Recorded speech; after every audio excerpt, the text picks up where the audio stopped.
अपनी बाइबल को पकड़ो, उसे हाथों में उठाकर बोलो, ये वचन मेरे शुद्ध रहने का आधार है। मैं इस वचन पर अपने ध्यान को लगाऊंगा, ये मेरे मुंह से निकला करेगा। यही एकमात्र रास्ता है मेरी जंगियाई का, मेरी बरकत का। यीशु मसीह के सामर्थी नाम में हम मांगते हैं। तारीफ करो जोर से आज के दिन के लिए।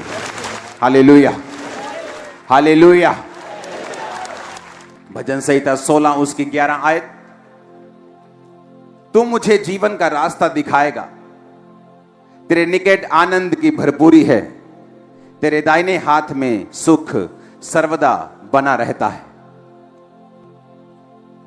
कलीसिया इसलिए आशीषित नहीं होती सिर्फ कि वो चर्च अटेंड करती है,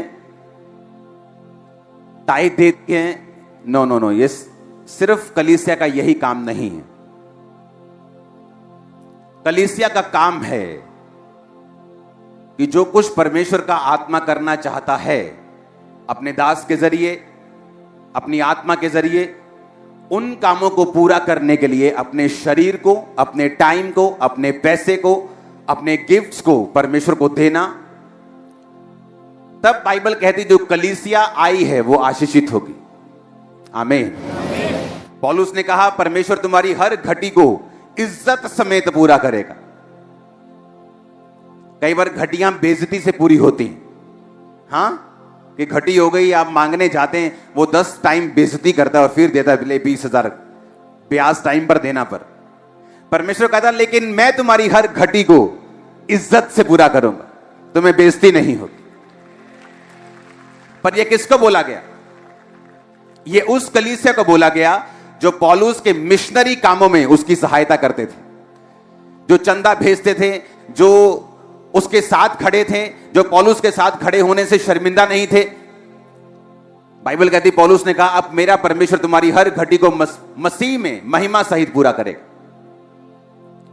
पिछले साल पंजाब में बहुत विरोध हुआ परमेश्वर का, मेरे गांव मत आना, इधर नहीं आना, उधर मत आना। तो मैंने कहा था एक कमेटी बनाएंगे, पास्टर्स कहीं भी किसी भी मिशन का किसी को टच किया उसका सारा जिम्मेवारी हम लेंगे, चर्च लेगी। क्या हुआ? किसी पास्टर को चोट लगती थी, कोई चाकू मार गया, उसको लगता अब क्या होगा, उसका बेस्ट हॉस्पिटल में ट्रीटमेंट होता था, उसकी फैमिली को मंथली पेमेंट मिलती थी, उसका पूरा इलाज फर्स्ट क्लास हॉस्पिटल में, उसको कोई चिंता नहीं थी। उनको लगता था कि नहीं यार ये काम। हर संडे मेरा बयान आता था कि नहीं? क्योंकि पंजाब के हर गांव से इस चर्च के मेंबर हैं, तो मेरा बयान काम करता था।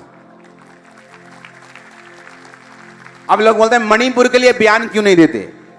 वहां मेरा कोई मेंबरशिप नहीं है, कांटेक्ट नहीं है। मेरा बयान उनका नुकसान करेगा, फायदा नहीं करेगा। लेकिन क्या मैं काम कर रहा हूं? खुदाबंद छक्के छुड़ा देगा, टाइम की वेट करना, अपनी जस्ट वेट करना। हर काम को बोल के किया जाए जरूरी नहीं। यीशु ने हमें सांपों की तरह बुद्धिमान रहने के लिए बोला। तो डोंट वरी, अगर मैं किसी चीज का नाम नहीं ले रहा हूं तो मैं उसके लिए काम नहीं कर रहा हूं, ये भूल जाओ। ये जिंदगी खुदा के लिए और उसके लोगों के लिए, और कुछ नहीं कर रहा हूं मैं। मेरा कोई पर्सनल एजेंडा नहीं है, मेरा कोई पर्सनल बिजनेस नहीं है। मैं चाहूं तो लाखों करोड़ों मिलियंस ऑफ डॉलर्स कमा सकता हूं देश के बाहर जाके। मैं आपके बीच में रहता हूं, रोज सुबह 1, रोज शाम 8, रोज सुबह 1, रोज शाम 8। आपने मुझे फंसा लिया है, आप मुझे जाने नहीं देते कहीं पे। अगर मैं नाम नहीं ले रहा हूं तो उसका मकसद है, क्योंकि जहां मेरा नाम लेने से फायदा होगा मैं लूंगा, जहां उनका नुकसान होगा मैं नहीं लूंगा। लेकिन काम कर रहा है खुदावंद, मैं आपको बता रहा हूं। सुनो, जिस जगह पे आप हिस्ट्री देख लो, पड़ोसी देशों की देख लो, दूर देशों की देख लो, जिस देश में परमेश्वर के नाम का विरोध पब्लिकली हुआ है, उन्होंने मार भी पब्लिकली खाई है। भूचालों से, प्राकृतिक आपदाओं से, सूखे से, बाढ़ से चेक कर लो, जाओ चेक कर लो, जाओ हिस्ट्री चेक कर लो। परमेश्वर तुमको कहता है माफ कर दो, इसका मतलब ये नहीं वो भूल गया है। जीसस ने कहा पिता इन्हें माफ कर, ये नहीं जानते क्या हो रहा है, ये क्या कर रहे हैं। इसका मतलब ये नहीं परमेश्वर ने माफ कर दिया। कुछ ही सालों के बाद रोमी आए, यरूशलेम के सारे आराधनालय को ढाकर, वो लोग जो अपने आराधनालय पे घमंड करते थे उनको बंदी बनाकर उनके 3600 लोगों को मारकर घड़ीस कर वहां से लेके गए थे। परमेश्वर ने कहा था पिता इन्हें माफ कर, उसने तो माफ कर दिया, लेकिन वो कहता जब तू माफ करता ना, तू अंगारों का ढेर लगाता है अपने माफ करने वाले के सिर पे। तो लोग तो विरोध करके भूल जाते हैं, लेकिन जब परमेश्वर जवाब देता है ना, तो तौबा तौबा कानों में हाथ लगते हैं कि नहीं। फिर वो हटता भी नहीं, जल्दी हटता भी नहीं। वो पूरा हिसाब किताब चुकता करके वो हटेगा। और साथ में हमको भी लगाया हुआ है, हां, कि सब जगह मेरा बैंक बैलेंस पहली बार इतने महीनों में हुआ कि बिल्कुल जीरो पे आने में लगा। इतनी चैरिटी हो रही है, क्योंकि मैं रोक नहीं सकता उन लोगों के लिए। मेरे दिल में होता है कि, और मेरी आदत है कि मैं सिर्फ फोटोज के लिए चैरिटी नहीं करता हूं कि फोटो देनी है, चल भी 10 ब्रश तू ले जा, 10 पेस्ट तू ले जा। हां, वो मैं कर नहीं सकता हूं। अगर चैरिटी किसी के घर में जाएगी तो महीने का राशन, बोतलें, दूध, डायपर सब कुछ जाएगा। तो ऐसा नहीं जाएगा कि हाँ 2 सेकंड के लिए गए, फोटो ली, इंटरनेट पे डालने के लिए। वो मेरे से होता नहीं। आप जितना इंटरनेट पे देखते हो वो सिर्फ 1% है जो चैरिटी हम करते हैं। जीसस ने कहा तेरा दाहिना हाथ करे बाहिना ना जाने, बाहिना करे दाहिना ना जाने। जो कुछ भी इंटरनेट पे पढ़ता है वो इसलिए कि मेरे spiritual sons 1500 pastors and spiritual sons वो फॉलो कर सके सेम। उन्हें मालूम हो मिनिस्ट्री क्या कर रही है, वो भी फॉलो कर सके। That's it. हालेलुया। तो ये भूल जाओ कि परमेश्वर भूल गया है। उसने तुमको बोला है माफ करने के लिए, वो खुद हिसाब किताब पूरा चुकता कर रहा है। हालेलुया। और ऐसा ही है परमेश्वर। इसलिए बाइबल कहती है परमेश्वर के हाथों में पड़ना भयंकर बात है। जब मेरे घर में क्रिश्चियन सिस्टर्स आई थी प्रार्थना करने के लिए मेरे दादा पे, तो मैं उनको बोलता था कि अगर दोबारा मेरे घर में आए ना, हिंदू घर है हमारा, तो पीटेंगे तुमको, क्योंकि तुम ऐसे हो, तुम वैसे हो, तुम हमारे खिलाफ बोलते हो। विरोध करके अपनी फैमिली को मैं ले गया वापिस, चर्च नहीं जाने दिया। अपने घर के मॉडल टाउन मार्केट के अंदर बहुत बड़ा मेरा घर था, 25 मरले से भी ज्यादा। तो वहां मैंने अपने घर की त्योड़ी के ऊपर मंत्र लगा दिए थे कि सारा दिन इनको सुनना है, खबरदार जो चर्च गए तो। आप जानते नहीं मैं कहां से आया हूं, लेकिन जब पागलपन के दौरे पड़े, जब बीमार हुआ, जब डॉक्टर्स ने, जब वैद्यों ने, जगहों ने जब हाथ खड़े कर दिए, पागलों की तरह मैं जाता था उनकी जगहों के ऊपर। आप मुझे देख के बताओ मेरा क्या है फ्यूचर, मैं क्या करूं, मैं ऐसे फील कर रहा हूं, मैं ऐसे महसूस कर रहा हूं, मेरा दिल करता मैं सुसाइड कर लूं, मुझे पागलपन के अटैक होते, मैं कोई हल नहीं। क्योंकि मैं भूल गया था कि मैंने विरोध किया था जीसस का। मैं तो भूल गया विरोध करके, जीसस कहां भूलते हैं। तुम तो भूल गए विरोध करके, हाला लाला मचा के, और तुम्हें लगता था कि क्या होगा। लेकिन जब वो फिर चिट्ठियां खोलता है, खाते खोलता है बराबर करने के लिए, फिर वो ऐसा बराबर करता है। हालेलुया। परमेश्वर से पंगा लेके कोई बच सकता है क्या? कोई नहीं बचा आज तक। कोई उस पर केस नहीं कर सकता कि तू भूचाल क्यों दे रहे, तूने बारिश ज्यादा क्यों कर दी। कोई केस कर सकता है क्या? कोई है कोई ऐसी कोर्ट जहां पे परमेश्वर के खिलाफ केस किया जा सके? इसलिए बाइबल कहती है डरते रहो और कांपते रहो और अपने उद्धार का काम करते रहो। हालेलुया। हर चीज का हिसाब होगा। जहां मसीह लोगों को सताया जा रहा है उन जगहों पे भी बड़ा तगड़ा हिसाब होगा। खाते खुलेंगे, देखना तुम्हारी आंखों के सामने होगा। हम कोई मुर्दा परमेश्वर को थोड़ी मानते हैं कि हमें सांसारिक योजनाएं बनानी पड़ेंगी। हमारा परमेश्वर जिंदा है। जब वो योजना देगा तो आत्मिक देगा और वो काम करेगी। आमीन ऊंचे वाला चाहिए चर्च। अपने पड़ोसी को बोलो स्पिरिचुअल बन, आत्मिकता में ही फायदा है। फिर से बोलो स्पिरिचुअल बन, आत्मिक बन, क्योंकि आत्मिक बनने में तेरा फायदा है। आमीन। मैं आपको फिर से एक चीज बताना चाहता हूं। आपको लगता है कि परमेश्वर बड़ी बड़ी बातों की चिंता करता है, देशों की, हां, उसे बड़ी बड़ी बेदारियों की चिंता है, सही है उसे। लेकिन मैं आपको यह भी बता सकता हूं, उसे आपकी छोटी से छोटी बात की भी चिंता है। स्मॉल, इतना छोटा, इतनी माइक्रो आप सोच भी नहीं सकते। मैं आपको सच कह रहा हूं, आप क्या सोचते हैं, क्या खाते हैं, क्या पहनते हैं, कहां जाते हैं, क्या चलाते हैं, उसको चिंता है। मेरे घर में एक टीवी था, और जब भी वो टीवी ऑन होता था तो पता नहीं उसमें क्या, टीवी अच्छी कंपनी का था, लेकिन जब वो चलता था तो आंखों में हल्का सा दर्द होता था। लेकिन हमने ये समझ के लिया था बड़ा स्क्रीन है, बड़ा अच्छा तो अच्छा रहेगा, कि बच्चे रोज रात को फायर प्रेयर करते हैं, कभी हम लगे रहते हैं, चलो ले लो। लेकिन वो 2 टीवी लिए, एक बिल्कुल सही था, एक आंखों में पेन। परमेश्वर को मालूम था ये आंखों के लिए सही नहीं।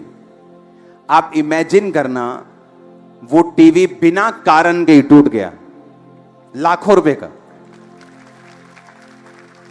और उसकी जगह सेम टीवी आया, बिल्कुल राइट, कोई पेन नहीं। आपकी छोटी सी चीज परमेश्वर चिंता करता है। मैं आपको बता सकता हूं, आपकी सोच। हमें पता क्या लगता है कि परमेश्वर इतनी छोटी बातों की चिंता।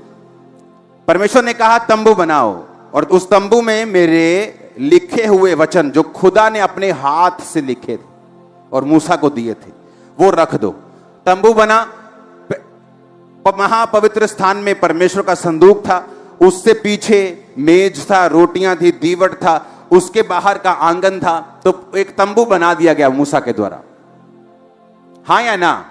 12 गोत्र थे, 12 गोत्रों को बोला, 3 गोत्र मंदिर चर्च के आराधनालय के खब्बे हाथ, 3 गोत्र सज्जे हाथ, 3 सामने और 3 पीछे, 12 गोत्र थे। तो 12 गोत्र जब परमेश्वर बोलेगा कि यहां से निकल के आगे चले जाओ, तो 12 गोत्र उठेंगे और चलेंगे, और 3 इधर 3 इधर। कौन से 3 वो भी बताया, ये 3 इधर, ये 3 इधर, ये 3 इधर, ये 3 पीछे। तो जब तंबू उठाया जाएगा तो तुम भी 12 लोग साथ साथ, 12 गोत्र, लाखों लोग थे। 6 लाख तो युद्ध करने वाले लोग थे, 20 साल से ज्यादा। स्त्रियां शामिल नहीं की गई थी। तो आप इमेजिन करो, 20 लाख की पॉपुलेशन थी, वो 20 लाख लोग थे जो तंबू के आसपास चलते थे। और परमेश्वर ने क्या कहा, तंबू में जो लोग होंगे, तंबू का जो सेवा करेंगे, वो लेवी लोग, वो उसमें शामिल नहीं थे। तो जैसे ही परमेश्वर बोलता था कि तंबू उठा के चलो आगे, तो कुछ उसके दीवट को उठाते थे, कुछ की ड्यूटी लगी थी पवित्र स्थान को उठाना, कुछ की ड्यूटी पर्दे उठाना, बांस जो भी था उनके पास उठाते थे, वो चलते थे। लेवी बीच में, 12 लोग साइड पे चलते थे। समझ आई कि नहीं आई? अपने हाथों को उठा के बोलो, परमेश्वर जो कुछ अब मैं समझूं वो 100 गुना फलों को लेके आए। मांगो अपने हाथों को उठा के, पहले ऊंची आवाज में।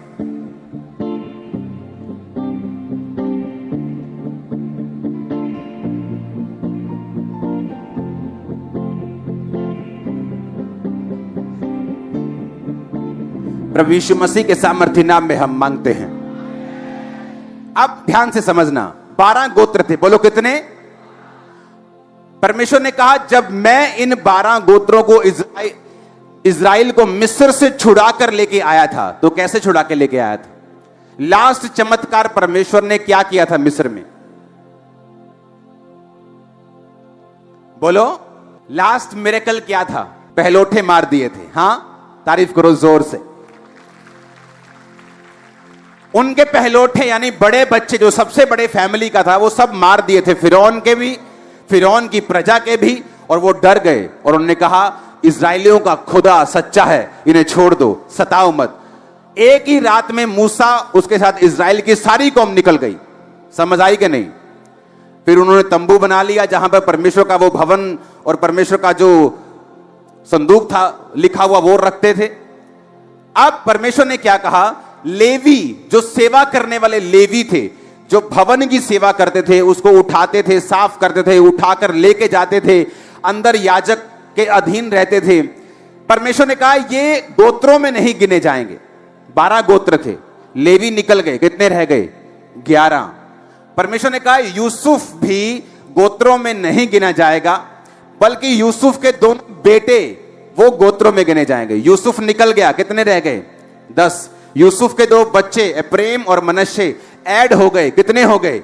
12 के 12 हो गए। अब 12 गोत्र, बीच में लेवी। मान लो ये तंबू है, हां, ये स्टेज लगा लो, सिर्फ तंबू है। परमेश्वर ने कहा लेवी लोग तंबू के आसपास रहेंगे। 3 गोत्र इधर, 3 इधर, 3 उधर, 3 पीछे रहेंगे। लेवी लोग तंबू के पास रहेंगे। परमेश्वर ने कहा मैं जो पहलोठों को मारकर तुम्हें छुड़ा ले आया था, तुम्हारे सारे पहलोठे बड़े बच्चे मेरे होंगे। लेकिन परमेश्वर कुर्बानी नहीं लेता आदमियों की, यह हमें मालूम था। तो परमेश्वर ने क्या किया, लेवियों को गोत्रों से अलग कर दिया। और परमेश्वर ने कहा लेवियों के जितने पुरुष होंगे वो तुम्हारे पहलोठों के बदले मैंने सेवा के लिए ले लिए। आप मेरी बात समझ गए कि नहीं? हां, तो लेवियों के जितने बेटे थे, परमेश्वर ने कहा तुम लाखों लोगों के पहलोठों के बदले मैं लेवियों के बेटे ले लेता हूं। समझ आई कि नहीं आई? मैं हैरान हो गया बाइबल पढ़ के। जब हम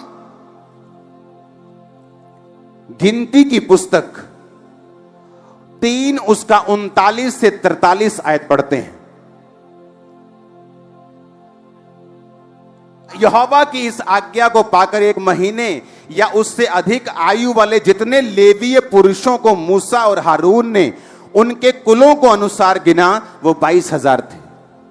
परमेश्वर का वचन कहता है लेवियों, जो लेवी जो तंबू के आसपास रहते थे, उनके जब बेटों को गिना वो कितने थे? कितने थे? 22,000। फिर यहोवा ने मूसा से कहा इजराइलियों के जितने पहलोठों पुरुषों की आयु 1 महीने या अधिक है उन सबों के नाम ले ले। अब परमेश्वर कहता लेवी गिन लिए ना, अब सारे इजराइली, 3 गोत्र इधर के, 3 उधर, 3 इधर, 3 पीछे के, सारे इजराइलियों के जितने पहलोठे बच्चे हैं उनकी गिनती भी ले ले। जब उनकी गिनती ली गई तो 43 आयत में लिखा सब पहलोठे पुरुष जिनकी आयु 1 महीने या उसके अधिक की थी जो इजराइल में थे, उनकी गिनती भी 22,273 निकली। यह कैसे हो सकता है? इसका मतलब देखो लाखों लोग थे, वो लाखों। अब मेरी बात को ध्यान से समझना, लाखों लोग हैं जो तंबू के आसपास डेरा डाल के बैठे हैं और परमेश्वर कहता है ये सारे इनके पहलोठे बड़े बच्चे मैं उनके बदले में लेवियों के मेल को, बच्चों को, उनके लड़कों को ले लेता हूं। जब उनके पहलोठे गिने गए 22,000, इनके लड़के गिने गए लेवियों के 22,000। कैसे हुआ? इतने लाखों की पॉपुलेशन, उन्हें लगता है आहा हा मेरे भाई की शादी हो गई, आहा मेरे भाई का बच्चा हो गया। परमेश्वर कर रहा था। किसी का नहीं हुआ, परमेश्वर कर रहा था। 22,000। सोचो वो इतने माइक्रो मैनेजमेंट कर रहा है कि वो पॉपुलेशन को भी कंट्रोल कर रहा है और तुम्हें लगता है मेरी शादी हो गई इसलिए बच्चा हो रहा है। वो कहते तुम्हारे सारे पहलोठे मेरे, लेवियों अपने मेल बच्चों को गिनो, कितने? 22,000। तुम्हारे पहलोठे कितने? 22,000। मैं जिंदा खुदा हूं, उसने कहा। मैं जानता हूं एक एक चीज जो तुम्हारी लाइफ में हो रही है। इमेजिन करो तुम्हें क्या लगता है तुम्हारी जिंदगी में जो हो रहा है परमेश्वर को मालूम नहीं? कौन सी सोच तुम्हें तंग कर रही, क्या उसे मालूम नहीं? कौन सी चिंता तुम्हें सता रही, क्या उसे मालूम नहीं? कौन सी बॉडी का पार्ट तुम्हारी हीलिंग को चाहिए, क्या उसे मालूम नहीं? क्या तुम्हें तुम्हारी लाइफ में परमेश्वर चाहता है, तुम्हें यह देखना है वचनों के जरिए से। वो ऐसा परमेश्वर है जो लाखों में भी एक एक गिनती को, एक एक बच्चे को कंट्रोल किया हुआ उसने। ऐसा परमेश्वर देखो, लाखों लोग बैठे हैं, लाखों गोत्र, 3 में भी लाखों के हिसाब से, इधर लाखों, इधर लाखों, इधर लाखों, उधर लाखों, और इधर भी 22,000 निकले सबके, और इधर भी 22,000। और हमें लगता है कि परमेश्वर के पास यह कंट्रोल नहीं है कि मेरा वीजा आएगा कि नहीं। यह परमेश्वर की गलती थोड़ी, उसको क्या कंट्रोल है? हमें लगता है वो मेरे सिर दर्द को कैसे कंट्रोल कर सकता है? मेरा बेटा तो बिगड़ गया है, बेटी बिगड़ गई, वो तो कैसे कंट्रोल हो सकते हैं? वो कहता है मैं तो लाखों को कंट्रोल कर रहा हूं, तुम्हें क्यों नहीं कर सकता?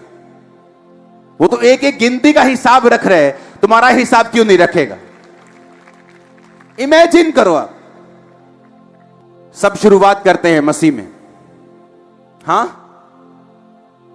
बाइबल कहती है, याकूब कहता मैं मरने वाला हूं, आ जाओ अपने अपने हिसाब किताब लेके तुम्हें आशीष दूं। यूसुफ भी चला अपने 2 बच्चों को लेके। याकूब के पास पहुंचकर उसने देखा, अपने बाप के पास गया और अपने बड़े बेटे को अपने अपने लेफ्ट साइड कर लिया कि जब उसका बाप प्रार्थना करे तो सज्जा हाथ उस पे आए। थोड़ा बुजुर्ग बंदा चाहिए।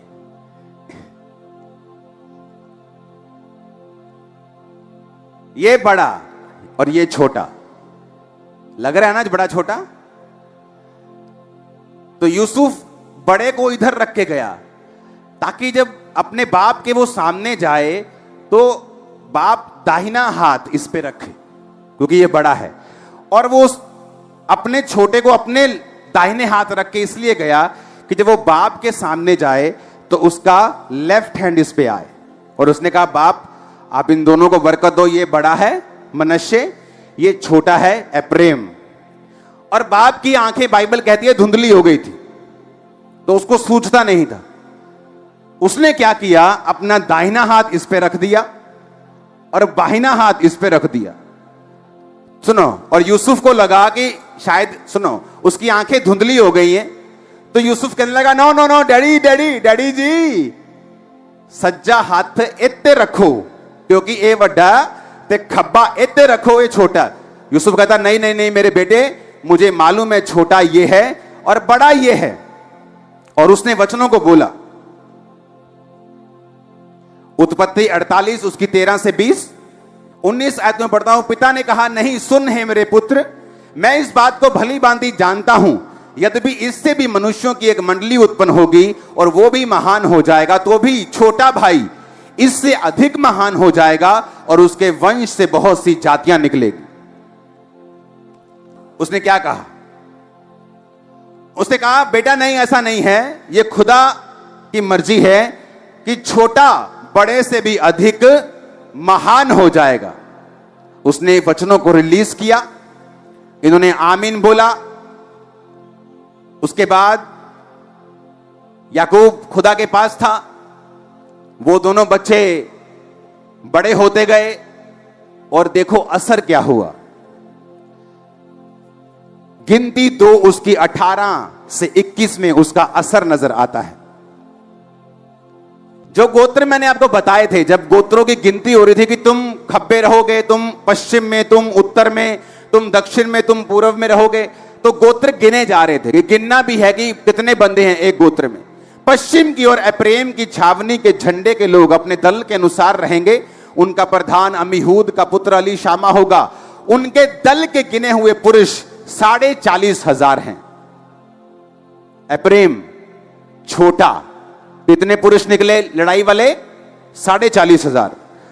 20 में लिखा उसके नजदीक मनश्शे के गोत्र के रहेंगे। उनका प्रधान पदासूर का पुत्र गमलीएल होगा उसके दल के चुने हुए गिने हुए पुरुष 32,200 हैं। जब छोटे का वंश गिना गया तो कितना निकला? 20 साल या उससे अधिक के युद्ध करने वाले पुरुष कितने निकले? 40,000। जब छोटे का गिना गया तो कितने निकला? बड़े का निकला गया कितना?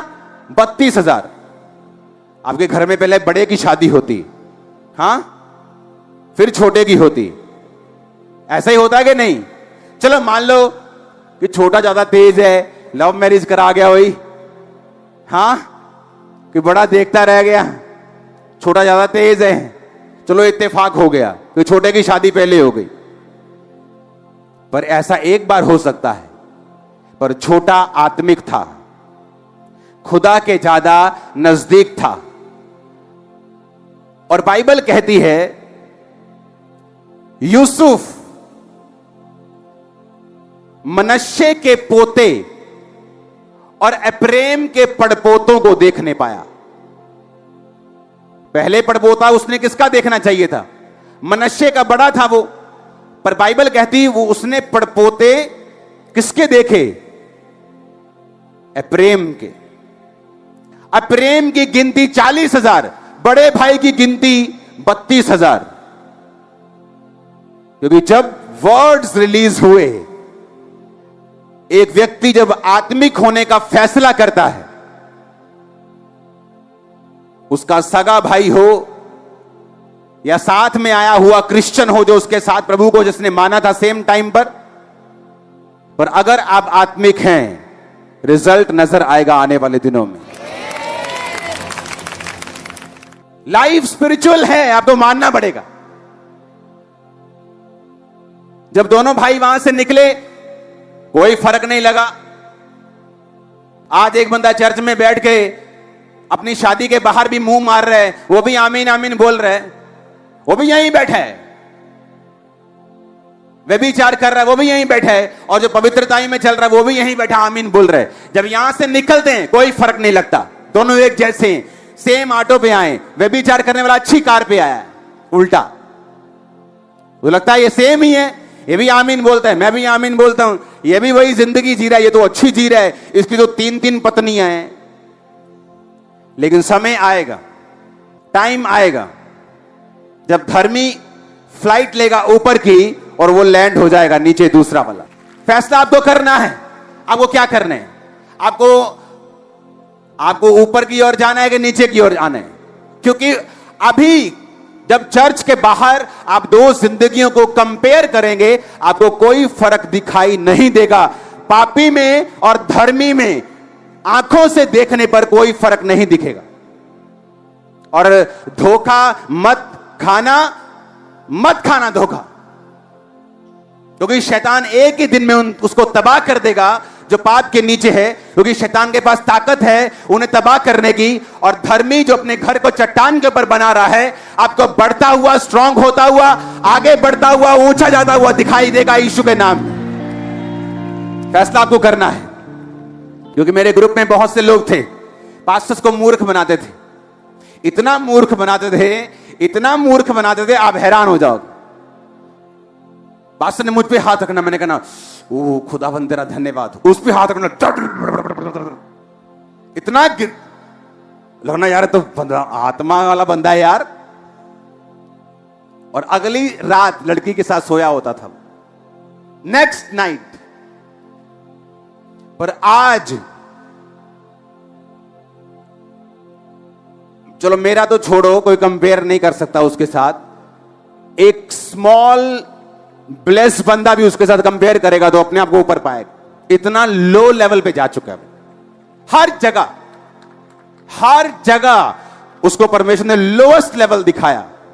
क्योंकि परमेश्वर को मूर्ख बनाता था, उसके लोगों को मूर्ख बना सकते हो 2-4 दिन के लिए, लेकिन जो न्याय आने वाला है उसको तो मूर्ख नहीं बना सकते। झूठ बोल सकते हो पर फ्लड को रोक नहीं सकते। हालेलुया। तो दिखने में दोनों एक जैसे हैं, एप्रेम भी मनश्शे भी। हाथ रखा तो भी एक जैसे, आमीन बोल के आए तो भी एक जैसे। 2-4 साल कोई फर्क नहीं पड़ा। लेकिन जब आपकी लाइफ की प्रोफेसी जो एक बच्चे के रूप में आपको दी जाती है। आप उसे पालते हैं, जिंदा रखते हैं, उसे फीड करते हैं। छोटा सा बच्चा आपको दिया जाए, हाँ, कुछ लोग कुत्ते का बच्चा लेते मार देते हैं उसको, इतना उठाते हैं, इतना खिलाते, खिलाते ही नहीं या कुछ तंग कर दे, मर जाता। लेकिन कुछ लोग उसे लेते हैं, पालते हैं और बड़ा करते हैं। प्रोफेसी इसी तरह की है। आप उसे बच्चे की तरह लेते हैं, खिलाते हैं, उसकी रक्षा करते हैं कि प्रभु ने कहा है मेरे सिर के ऊपर, ये प्रोफेटिक वर्ड है, मुझे व्यभिचार में नहीं जाना है, चोरी नहीं करनी, डाका नहीं मारना है, गलत काम नहीं करना है, शराब नहीं पीनी, नशा नहीं करना है। मैं अपनी प्रोफेसी को बड़ा करूंगा और जब वो बड़ी होकर बोलने लगेगी तो दुनिया सुनेगी आपको इन जीसस ने। जब तक वो बड़ी होने के योग्य नहीं है तब तक लोगों को लगता है क्या फर्क है तुझ में और मुझ में, चला ऐश करते हैं, क्या फर्क है तुझ में और मुझ में, चला एक बड़ी अच्छी शैंपेन आई है बड़ी महंगी वाली, उसे पी के आते हैं, चला आप पार्टी करते हैं। क्योंकि अभी आपकी प्रोफेसी छोटी है, बोल नहीं सकती, लेकिन उसको जिंदा रखो। क्योंकि एक बच्चा जब छोटा होता है, अगर आप उसे पालेंगे वो बड़ा होगा, और बड़ा होगा तो बोलेगा भी और काम भी करेगा। प्रोफेटिक वर्ड जो आप पे रिलीज किए जाते काम करते हैं, लेकिन बाइबल कहती भविष्यवाणियों को तुच्छ मत समझो, उनको पालो, उनके विषय में काम करो, उनके अनुसार अच्छी लड़ाई को लड़ो। हालेलुया। एक विश्वासी को मालूम होता है खुदा की बड़ी योजना है, लेकिन उसे मालूम है कि वो कमियां उसकी लाइफ से दूर होनी चाहिए। हालेलुया। परमेश्वर ने कहा अब्राहम तेरे पास पैसा भी है, बरकतें भी हैं, लेकिन एक आशीष जो तू चाहता है, मेजर वाली, बड़ी वाली, जो बड़ी स्ट्रांग है, जो सारा सिनेरियो चेंज कर दे। लोग गवाही देते होंगे उसके घर में, वाह भैया अब्राहम तो बड़ा कमाल का हो गया, किथे हले होया थोड़ी है कुछ, पैसे ही है, बरकत ही है। अब्राहम चाहता कि वो वाली बरकत जरूर मिले मुझे, वही मुंह बंद करेगी। और परमेश्वर कहता अगर मुंह बंद करने वाली बरकत चाहिए तो तुझे सिद्ध होना पड़ेगा, परफेक्ट होना पड़ेगा। और जब परमेश्वर आपको बोलता है मेरी बेटी परफेक्ट होना है, सिद्ध होना है, तो तुम्हें मालूम है परमेश्वर किसके बारे में बात कर रहा है। तुम्हें मालूम है तुम टीवी देखती हो ज्यादा, तुम्हें मालूम है तुम प्रेयर नहीं करती हो, तुम्हें मालूम है फोन की एडिक्शन हो गई है तुमको, तुम्हें मालूम है तुम चुगलियां करती हो, तुम्हें मालूम है कौन सी कमी है तुम्हारे अंदर, और तुम्हें मालूम है जब परमेश्वर कहता है मेरी बेटी सिद्ध हो जा, तुम्हें पता है कौन सी कमी दूर करनी। और वो वाली टेस्टमनी जो मुंह बंद कर देगी शैतान का और विरोधियों का, वो सिद्धता के बाद आपकी लाइफ में आती। अब तुम देखो सारा कुछ तुम्हारे सामने है, स्पिरिचुअल होने का असर क्या हुआ वो भी तुम्हारे सामने है, थोड़ा कम स्पिरिचुअल होने का असर क्या हुआ वो भी तुम्हारे सामने है, पाप करने का असर क्या हुआ वो भी तुम्हारे सामने है। अब तुमने ये देखना है कि मुझे किस रीति से प्रभु में चलना है, अपनी भविष्यवाणी के लिए लड़ाई करते हुए, वचन पे चलते हुए चलना है, या पंगे लेते हुए, संसार का भी आनंद लेते हुए, सब जगह मुंह मारते हुए चलना है, तो तुम्हारी मर्जी। अगर आदत ही पड़ जाए धक्के खा के जाने की तो प्लेन कहां से पसंद आए। अगर बसों में धक्के खाने की आदत पड़ गई है तो फिर प्लेन कहां से पसंद आए। हाँ, जब तक ऐसे खड़े खड़े कपड़े ना फट जाएं 2-3 जगह से, फिर कहां प्लेन पसंद आए। तो अगर प्लेन मौजूद है मुंबई जाने के लिए तो क्यों बसों में जा रहे हो। अगर तुम्हें मालूम है पवित्रताई में चलने से तुम्हारी राह आसान हो जाएगी और खुदावन तुमसे बात करेगा, तुम्हें गाइड करेगा, तो क्यों चलना उस रास्ते में जहां पे सब कुछ अंधेरा है, जहां अगुवाई होनी बंद हो जाती है और हम शरीर के अनुसार चलना शुरू कर देते हैं। हालेलुया। अपने पड़ोसी को बोलो आत्मिक बन, फिर से बोलो आत्मिक बन। अपने हर एक पड़ोसी को बोलो ऊंची आवाज में, क्वायर को, ले हैंड वाले को ऊंची आवाज में बोलो आत्मिक बन, तेरा फायदा है इसमें। बोलो बोलो बोलो बोलो ऊंची आवाज में बोलो बोलो, मैं देख रहा हूं तुमको। 7 जनों को बोलो, 5 जनों को बोलो, अपने आसपास अलग अलग लोगों को।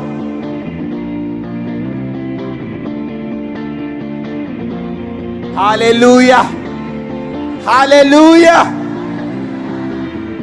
आत्मिक दौड़ में दौड़ोगे तो एक जगह पहुंच जाओगे, फिर जहां पहुंचोगे कोई नीचे नहीं कर पाएगा। कोई जितना मर्जी बोल ले, दुखी हो जाएगा, सिर दर्द हो जाएगा, उसको तुम्हारा होगा कुछ नहीं। हालेलुया। तैयार हो तुम स्पिरिचुअल होने के लिए? अपने हाथों को उठाओ।